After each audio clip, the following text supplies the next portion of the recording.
naririnig na comment or mga reactions mula sa mga babasa, ay bakit ganito yung communication, ay bakit ganyan, ay bakit ganito. Wala ba silang sinusunod na format? Bakit yung sa grade 1, iba yung letter, iba yung communication, iba yung itsura, o bakit yung sa grade 2 ganito naman, o bakit yung si ganitong proponent, ito yung itsura ng kanyang communication, ng kanyang letter, ng pinaiikot na papel. So, ang DepEd Manual of Style ay makakatulong po sa atin. Makakatulong po sa atin para makapag-establish ng consistent usage of language. Sa Division Office, ang pumipirma ng lahat ng communication ay ang ating Schools Division Superintendent. So kahit na magkakaiba, galing sa magkakaibang unit, galing ng SGOD, galing ng CID, galing ng Office of the Schools Division Superintendent, sa cash, sa budget, sa accounting, sa ICT, sa ICT unit, sa legal, sa supply, at sa iba't iba pang tanggapan, ang pumipirma ng communication for publication, for issuance, ay ang ating Schools Division Superintendent. Ganon din sa eskwelahan, kahit pa ang proponent ng programa ay English department or yung English coordinator or yung master teacher, ang pipirma ng kanyang communication ay ang kanyang school head. So, mahalaga na lahat po ng lalabas na communication or issuances mula sa tanggapan ng head of agency or head of the school, kailangan po ay iisa lamang yung tone, iisa lamang yung forma ng pagbibigay ng mensahe. So we need to use style guide or style sheet. Matutulungan din tayo to define the experience and interactions that are consistent with a brand. Na kapag lumabas po ang issuance, DepEd pala talaga ito. Pag lumabas ang isang memorandum, SDO Mandaluyong ito na naka-anchor, na naka-angkla sa panuntunan ng DepEd Central Office. Ang nagsasalita dito ay yung principal. Kung ano man ang lumabas na communication, principal, superintendent ang nagsasalita, superintendent ang nagbibigay ng information, superintendent, principal ang nagbibigay ng utos. At dahil silang superintendent at principal, sila ang kumakatawan, sila ang mukha ng ating schools division, sila ang mukha ng ating paaralan. Share ko lang po total ako naman ng speaker. I-share ko lang yung isa sa mga masasabi nating secret ng Team Manda pagdating sa Campus Jorn. Mapapansin ninyo, may mga pagkakataon na out of 7 contestants, 3 habang tumutunog yung kutsara, tinidor at plato, tawag dito, 3, minsan 4, minsan 5 yung nananalo sa isang category. Kasi mayroong style guide, mayroong style sheet na ginagamit. Same thing sa mga school papers for the past 3 years before the pandemic, ay maganda po ang resulta ng dyaryo ng contest ng DepEd Mandaluyong pagdating sa regional and national. Bakit? Kasi po gumagamit po kami ng style sheet or style guide. So same thing, dito sa atin, bagamat hindi competition ang pinag-uusapan, ay kapag tayo po ay gumagamit ng style guide or style sheet, nagkakaroon po tayo ng branding. Nagkakaroon tayo ng branding.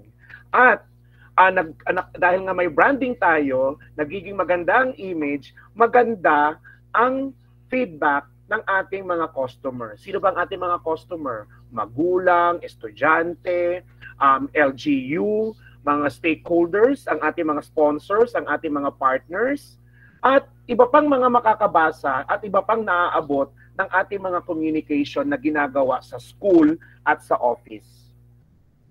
So with the style guide or style sheet, it creates in a clear and cohesive way that reflects the corporate style. Na kapag binasa na ang memorandum na ito, sasabihin na, O kaya yung letter, principal ang nagsasalita dito. Principal ang sumulat nito. Principal ang pinagmulan ng idea nito. Superintendent ang nagbigay ng order. Superintendent ang nagbibigay ng information. Superintendent ang nagdi-disseminate ng magandang balita. And it ensures brand consistency with everything from design to writing. Gaya ng sinabi ng ating superintendent kanina, kahit gaano kagagaling sumulat, if you are not following, if you don't have the style guide or the style sheet, definitely ay hindi ganon katindi ang impact ng mga issuances, ng mga communications na inilalabas ng inyong tanggapan. So, why use a style guide or style sheet? This is for consistency and professionalism.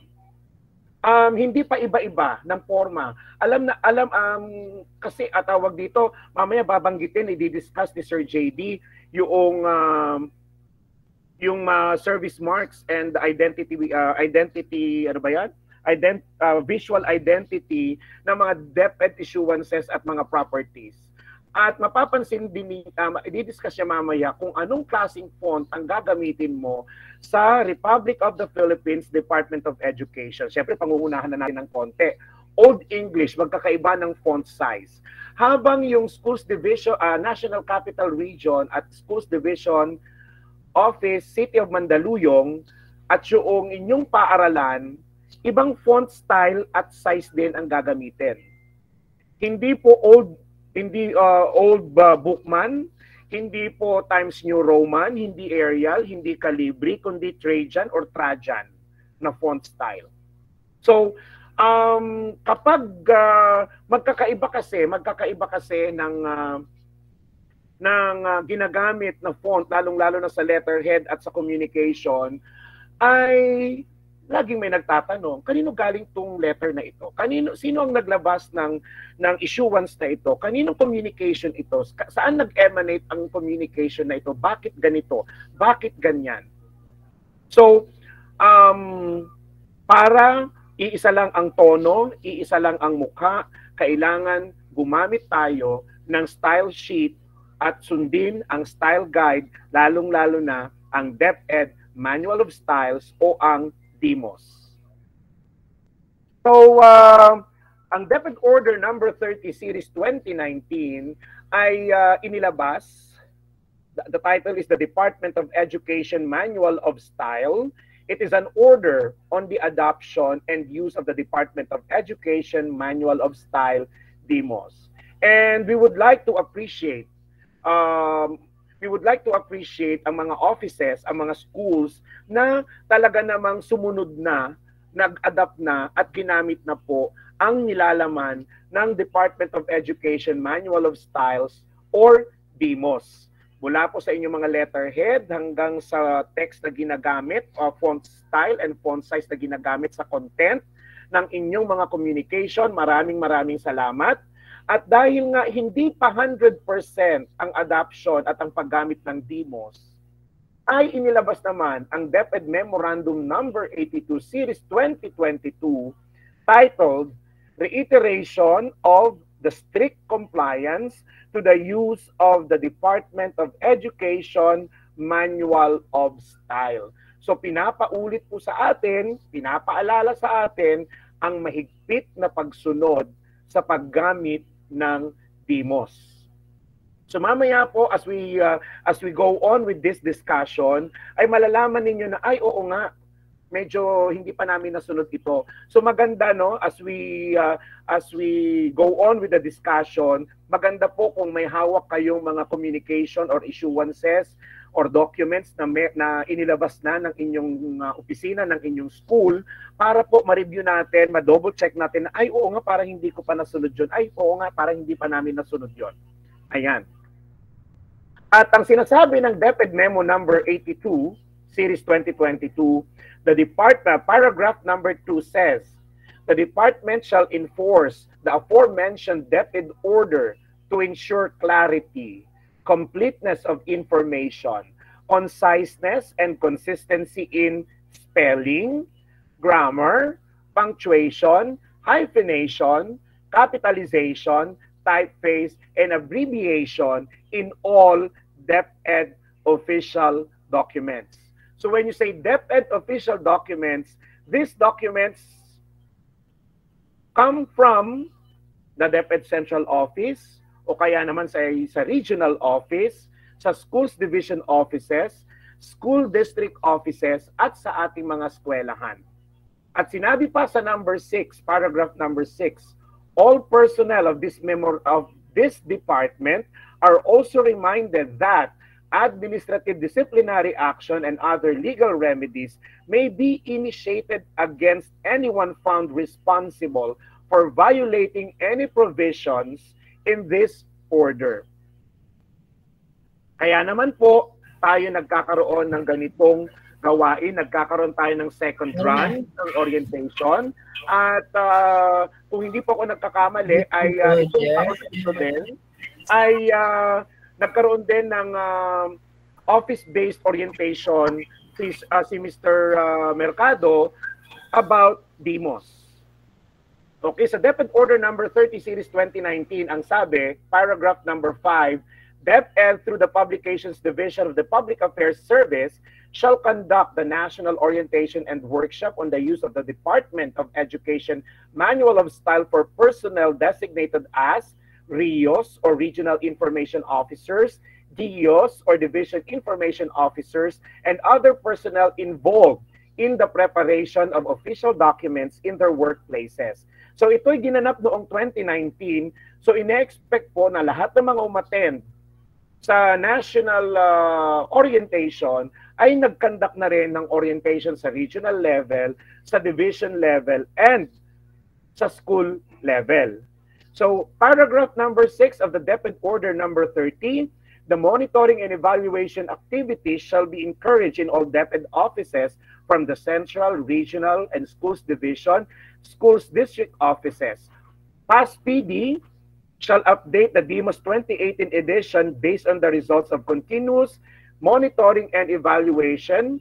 And as grammar rules evolve, DEMOS shall also be revised for continuous improvement within 5 years of its use or as needed. Kaya naman po, ginagawa po ng ating Schools Division Office sa pangunguna po ng ating Dr. Romela M. Cruz at through the ICT unit and the Division Information Officer, Mr. Mercado, na magkaroon po ng mga runs ng orientation for mastery and for actual practice po ng nilalaman at hinihingi ng DEMOS or Manual of Style. So, these two issuances, the DepEd Order and DepEd Memorandum for Manual of Styles, aims to produce a unified look in all DepEd communications and publications. Gaya po ng mga sinabi nyo kanina doon sa menti.com, ay itong mga nilabas yun na ito, itong mga pamilyar kayong mga dokumentong ito, kailangan po ay iisa ang mukha mula sa service marks hanggang sa paraan ng pagsusulat ng communication. Susunod. So the adoption and use of the DepEd manual styles would be in all levels, from central, regional, schools division offices, district offices, lalong-lalo na sa mga probinsya na municipal district ang kanilang mga hawak, at sa mga schools. So itong schools, kasama po rito ang mga grade level, ang mga subject area coordinator, ang mga master teachers, ang mga head teachers, assistant school principals, and assistant to the school principal. At syempre, ng ating principal. Why DEMOS? Tulad po na nabanggit natin kanina, no? Using the DepEd Manual of Styles, it would inculcate a culture of excellence in its delivery of quality, accessible, relevant, and liberating education for the Filipino learners. Gaya po ng power ng pagbabasa, pag tayo ay bumasa, kailangan din tayong sumulat. At kapag tayo po ay nagbabasa at laging sumusulat, yung mga magagandang material na ating nabasa, kapag ating isinulat, ay nagiging kamukha na noong orihinal nating binasa. At dahil naging kamukha na ng ating sinulat yung orihinal na binasa, at patuloy po tayong nagsusulat, nagbabago, nag-i-improve at nagkakaroon po tayo ng sariling culture, nagkakaroon tayo ng sariling mukha nang hindi nagsasuffer yung manual of style na pinag-uutos sa atin na gamitin at i-implement sa ating mga opisina. And this DEMOS institutes and conveys a unified DepEd identity to its partners and stakeholders and the public. So the DepEd Manual of Styles is a set of rules of standards to ensure clarity. Pag sinabing clarity, ang communication natin, keep it simple.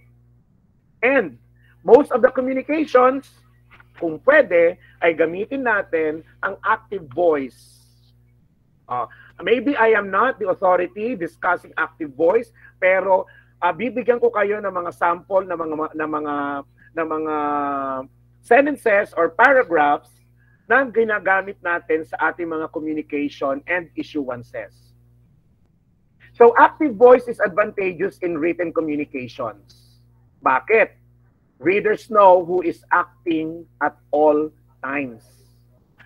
Unang basa pa lamang ng communication, ng memo, ng letter, alam na ito ay galing sa Schools Division of Mandaluyong City. Through the School Governance and Operations Division, galing ito sa SDO Mandaluyong through the Curriculum Implementation Division. Galing itong memorandum na ito, itong communication na ito, from the Schools Division Office of Mandaluyong City through the ICT unit. Kaya tayo mayroong second round of orientation on DepEd Manual of Style and Service Marks and Visual Identity Manual. Kapag ka may hiring, the Schools Division of Mandaluyong City through the Human Resource Management Office, kasi nga may hiring na, meron nang tumatanggap na ng mga documents for application for promotion.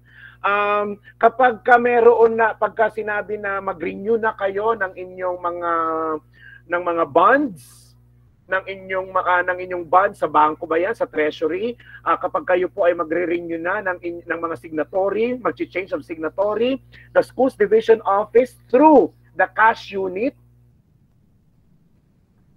meron ng lalabas na allowance.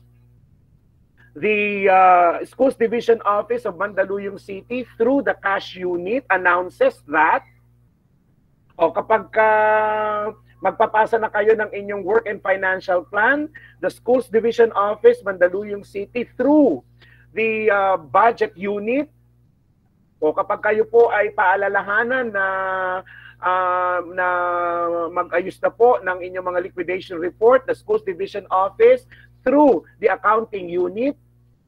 Kapag ka po may hiring po ng mga non-teaching personnel, ng mga utility, ng may mga programa sila, the Schools Division Office Mandaluyong City through the Administrative Unit Services Unit, at marami pang ibang mga tanggapan. The Schools Division Office through the Supply Unit, kasi meron silang mga bagong innovation, meron silang mga innovation on tagging of supplies or school properties. So, alam na agad ng babasa kung kanino galing ang issuance na ito or sino ang inutusan ng head of the agency na maggumawa or mag-oversee or mag-facilitate ng gawain. Okay? Sumunod. Active voice becomes an important method of reiteration. Nalalaman natin kung sino ang nagpapaalala at nagpapaulit-ulit. Active voice allows individuals or office to claim the spotlight. Gaya ng binanggit ko po kanina, yung spotlight ay huwag po natin sabihin na eksena, hindi. malaman na lang natin para hindi na magtatanong kung may lumabas na issuance, the field is hereby informed that blah blah blah blah. Unang tanong, kanino galing yung memo na yan?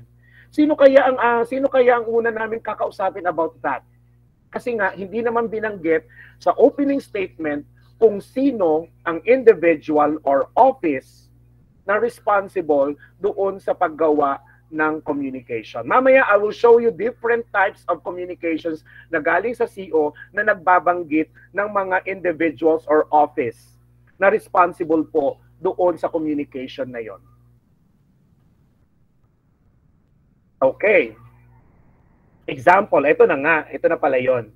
The Department of Education, DepEd, in coordination with the National Teachers Day Coordinating Council and the National Teachers Month Coordinating Council will celebrate the National Teachers Month, NTM, from September 5 to October 5, 2022 with the theme, Gurong Pilipino, Dangal ng Sambayan ng Pilipino. In line with this, the National Teachers Day, NTD, and the World Teachers Day, WTD, shall also be observed on October 5, 2022. That's example number 1. Example number 2, the Department of Education, DepEd, through the Bureau of Curriculum Development, BCD, in partnership with BDO Foundation Incorporated and Huawei Technologies Philippines Incorporated, announces the national winners of the search for the best supplemental learning materials in the teaching of defined key concepts in science and mathematics. Ayan. Sumunod na sample. The Schools Division Office, Mandaluyong City, through the Curriculum Implementation Division, CID, announces the conduct of LR Onboard, Division Learning Action Cell, DLAC, for Quarter 3, FY 2022-2023 on September 29, 2022, 1 p.m. to 4 p.m. at Isaac Lopez Integrated School. So dito po sa tatlong examples na ito, alam po natin na yung una, DepEd ang nag-issue, at alam natin na ito ay mayroon siyang coordination sa National Teachers Day Coordinating Council and National Teachers Month Coordinating Council. Sa pangalawa, DepEd issuance ito at na nag-emanate naman sa Bureau of Curriculum Development or BCD. Habang itong communication number 3 or itong example number 3, ito naman ay galing sa ating Schools Division Office, Mandaluyong City, na kung saan nag-emanate ang communication, ang activity, ang program sa Curriculum Implementation Division. Dito sa number 3, pwede naman pong ganito pa. The Schools Division Office, Mandaluyong City through the Curriculum Implementation Division, and dahil nga itong LR Onboard ay under ng Learning Resource Management Section and Learning Resource Management Section, LRMS, o halimbawa, the Schools Division Office, Mandaluyong City, pasensya na mga kasama, medyo maingay ako ha. Oo.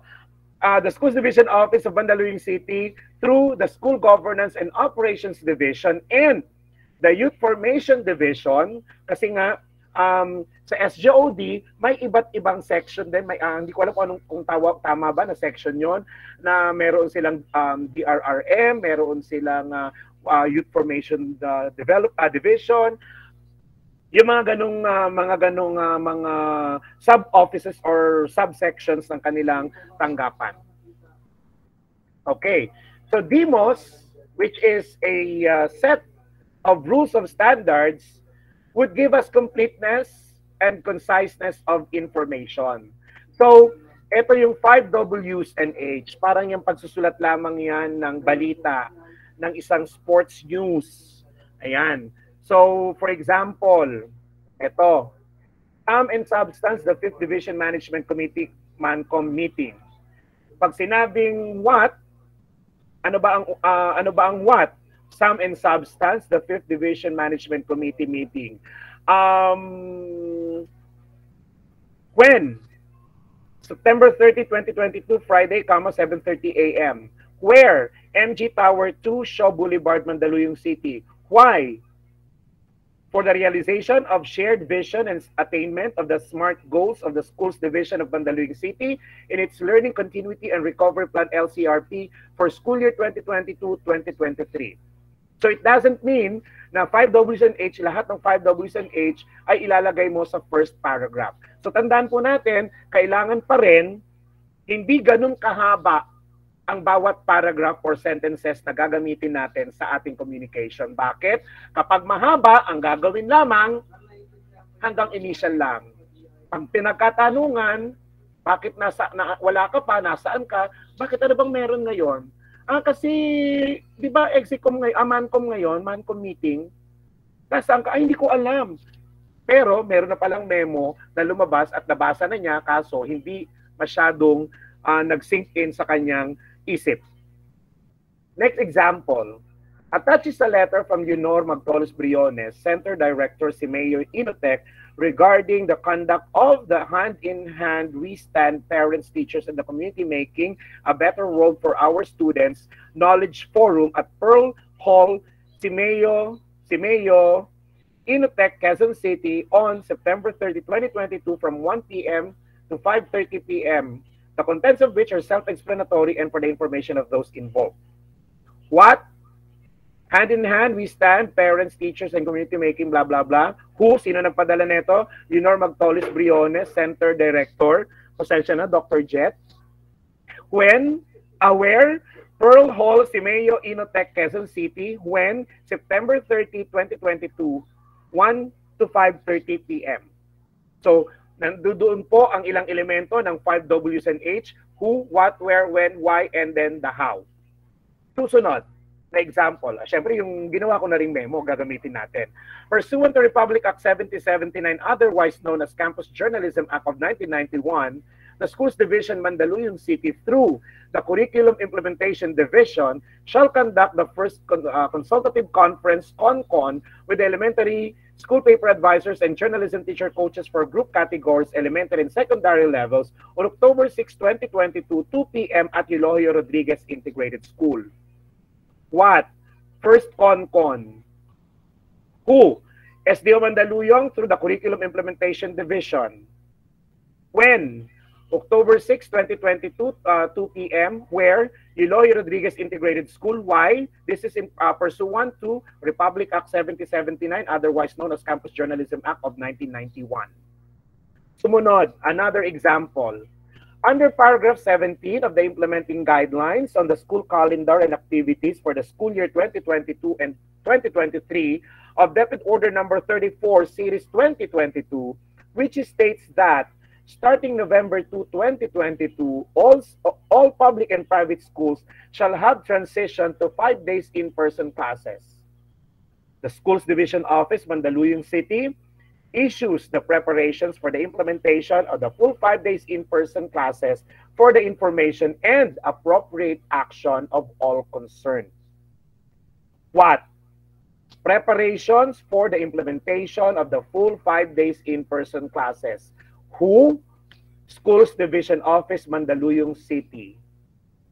Why? Ito yung sa paragraph 17 of the implementing guidelines na sinabing of November 2, 2022, all public and private schools shall have transition to 5 days in-person classes. So, ibig sabihin po, dito sa sentence na ito or sa paragraph na ito, pag journalistic style ang pag-uusapan, one sentence is one paragraph. Hindi kailangan, hindi requirement na makumpleto yung 5 Ws and H. Ang mahalaga, unang basa pa lamang, alam na ng reader, alam na ng tatanggap ng communication na ito kung ano ang nilalaman ng inyong communication. And the other 5 Ws and H, doon na po sa second paragraph hanggang sa kung saan abutin ang inyong communication. Question. Sir, pati po ba sa school gagawa kami nito ng memorandum? Definitely. Tapos na yung panahon na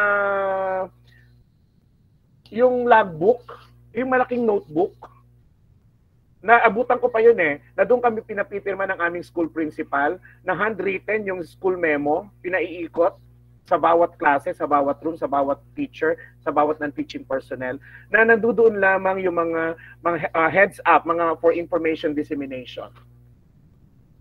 Sa atin po sa school, dahil nga dito sa DIMOS na ito at para na rin sa proper documentation, para na rin sa proper documentation po ng lahat ng mga ginagawa ninyo sa ating paaralan, mahalaga na ay hindi umaandar? Ay, ganun ba? Saan daw? Tinuruan pa ako. Ayan. Ay, eto. Tingnan natin. Hindi eh. Yun pa rin, no? Ito. Ay, hindi. Sige. Hindi niyang gagalaw eh. Thank you so much. Oh, ayan. Storbo. Oh, ayan. So, sa atin po, for proper documentation, na magagamit nyo rin sa inyong school-based management, sa inyong mga accreditation, sa inyong mga application for recognition, sa inyong mga promotion, mahalaga na dokumentado lahat po ng inyong ginagawa. Mapaprograma ito, part of your PPAs, once na-approve ang inyong proposal, issuances should be made. Mas maganda. At sundin nyo ang nilalaman ng DIMOS. Okay. So, sa ating mga program proponents na designated ng ating mga school heads, maganda po na meron din kayong mga school memorandum. Okay? Sumunod. Ayan. So, this set of rules of standards focuses on the consistency in spelling, grammar, punctuation, hyphenation, capitalization, and abbreviation. So, mamaya po as we go on, malalaman po natin ang mga ito. Sumunod, typeface. So the typeface is the underlying visual design that can exist in many different typesetting technologies, and font is one of these implementations. In other words, a typeface is what you see and font is what you use. O ano ba mga base sa at least sa mundo ng campus journalism sa paggawa ng dyaryo, kapag ginamit mo ang Times New Roman, Calibri, yung Book Old Man style, ibig sabihin yung layout artist tamad. Pero syempre sa atin hindi sinasabing tamad. Pero meron pong nire-require na gagamitin lamang sa ating paggawa ng mga communication. Ito po yun from Central, Regional, Schools Division, and Schools Issuances use the following specifications.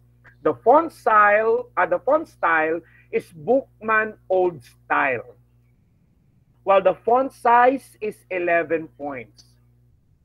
Never 12, never 10, never 9, it's 11.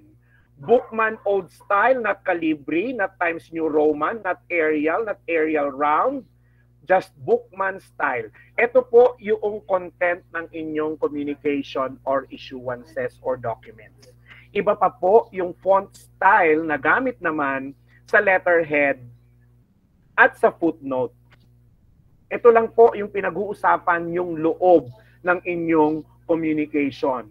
Mula doon sa date, title, at sa content, at sa signatory. Ayan po. So I hope klaro, alam kong busy kayo, pero sana ay manatili po kaming background sa inyong mga ginagawa ngayong araw na ito. So following this, the set of rules of standards will guide you to develop official documents for communication and publication. It will also assist you in facilitating processes, mechanisms, and procedures in formulating easy-to-understand official issuances. Hindi na siya maligoy, diretso, alam na agad. Na kapag ganitong klase ng communication, gusto mong pumuri ng tao, gusto mong pumuri ng organization, gusto mong pumuri ng particular grade level, gusto mong purihin at i-commend, i-recognize ang iyong mga kasamahan sa opisina sa inyong eskwelahan. Kapag ganito, ito ay isang kautusan na dapat sundin pagka ganito ang communication na inilabas. Na kapag ganitong communication naman ang ginilabas ulit, simple, easy to understand, okay for information dissemination ito. Na kapag ganitong klaseng communication naman ang inilabas, dahil nga sinabi, dahil nga finalo mo na ang DepEd Manual of Styles, tapos nag-improve, nag-evolve ang iyong writing style, ay easy to understand ng official issuances na itong ginagawa mo, sasabihin na, okay, itong memo na ito, kailangan pala mag-submit ng report, mag-submit ng data, kailangan sumagot sa isang link, kailangan mag-register, kailangan umattend, okay, for information dissemination lang. So at least alam ko na, diba? Para sa mga susunod in the future, magamit ko yung information dito sa issuance na ito o sa mga issuances na ito. And this also strengthened the communication channels of field offices to facilitate the flow of information. So ito po, gaya nga, dahil nga tayo po ay susunod at gagamitin na ang hinihingi ng Manual of Styles, alam na kapag ito'y central office, ibinaba sa region, gagawa ng communication si region, ibababa sa division, ibinaba sa division, pag-aaralan ni division, gagawa rin siya ng communication pababa ng school at si school for implementation. Alam nila na galing lamang sa iisang tanggapan, and that is Department of Education. Kasi, not KESEHODA. Galing sa central, sa region, or sa division, i-implement sa ating school level, sa ating field offices. So, ano po ang sikreto para magamit natin ng tama, kung hindi man 100%, 90 to 95% ang nilalaman ng Manual of Styles, memorize and understand by heart and mind. Sabi po kanina doon sa DepEd order na inilabas noong 2019, every 5 years ay magkakaroon po ito ng revisions or ng updates kung kinakailangan. Mostly ito po ay sa grammar, sa language, nagbabago kasi, mabilis magbago.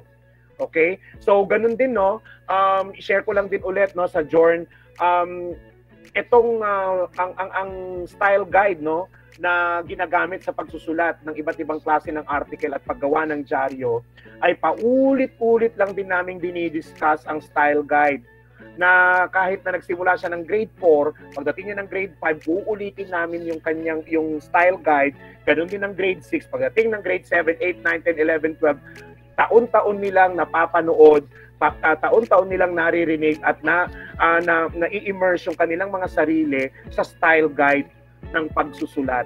So same thing with the Department of Education Manual of Styles. Kailangan natin regularly magkaroon ng orientation, reorientation, revisiting para po ma-memorize natin ang bawat kanto ng